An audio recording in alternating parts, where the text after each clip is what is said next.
আমরা সামাজিক যোগাযোগ মাধ্যমে দেখতেছি বাউল আরিফ দেওয়ানকে নিয়ে অনেক আলোচনা এবং সমালোচনা হচ্ছে। ঠিক আছে, আমরা একটি নিউজ দেখলাম, বাংলাদেশ বাউল শিল্পী সমিতি, ওখান থেকে অনেকজন গণ্যমান্য শিল্পী তারা, ঠিক আছে, আরিফ দেওয়ানকে নিয়ে কিছু কথাবার্তা বলেছেন, আমরা সেটি দেখেছি এবং শুনেছি। ঠিক আছে, তো এর ভিতরে আমি একটি নিউজ দেখতে পেলাম, সেটা হচ্ছে গিয়ে আমাদের বাউল শিল্পী লতিফ সরকার সাহেব আরিফ দেওয়ানের নামে একটি অভিযোগ দিয়েছেন। ঠিক আছে, আমরা সেটি শুনতে পেয়েছি। তো অভিযোগটি শুনে আমি অবাক হয়ে গেলাম এবং হতবাক হয়ে গেলাম। ঠিক আছে, যে আমি এটা কী শুনলাম, সেটা হচ্ছে গিয়ে আপনারা দেখতে পারতেছেন যে লতিফ সরকার সাহেবের হাতে একটি মাইক্রোফোন, ঠিক আছে, যেগুলি বেহালার ভিতরে এই লাগানো হয়, মানে বেহালার ভিতরে লাগাইলে ওই সাউন্ডটা ক্লিয়ার হয় এবং একটু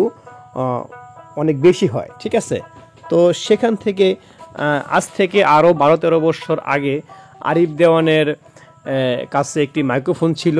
তো সেই মাইক্রোফোনটি লতিফ সরকার সাহেব চেয়েছিলেন। ঠিক আছে, তখন আরিফ দেওয়ান বলেছিলেন যে মাইক্রোফোনটি যদি আমার কাছ থেকে নিতে হয় তাহলে তোমাকে 10,000 টাকা দিয়ে নিতে হবে।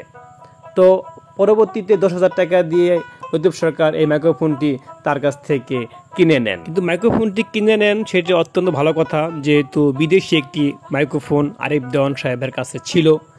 কিন্তু পরবর্তীতে বাউল লতিফ সরকার সাহেব জানতে পারে যে এই মাইক্রোফোনটির দাম মাত্র 900 টাকা।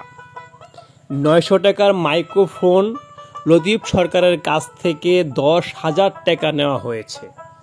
এত বড় মিথ্যা, এত বড় প্রতারণা, এত বড় বাটপারি আরিফ দেওয়ান সাহেব লতিফ সরকার সাহেবের সাথে করতে পারলো। আমরা কিন্তু বিষয়টা জানি না এবং জানতাম না। আমরা বিষয়টা যখন লতিফ সরকার সাহেব বলল খোলামেলা এসে, লাইভে এসে, ঠিক আছে, ভিডিওর মাধ্যমে, তখন আমরা এটা জানতে পারলাম আসলে কাজটা কিন্তু একেবারেই ঠিক হয়নি, এত বড় বাটপারি করা। এবং লতিফ সরকার সাহেব কিন্তু এটার বিচারও চেয়েছেন, এটা একটি সমাধান চেয়েছেন যে আমার সাথে এত বড় বাটপারি এবং এত বড় প্রতারণা সে কেন করলো। 900 টাকা দামের মাইক্রোফোন সে আমার কাছ থেকে 10,000 টাকা দিয়ে নিল। ঠিক আছে, তো আসলে বিষয়টা কিন্তু খুবই দুঃখজনক এবং এটা কিন্তু মেনে নেওয়া যায় না।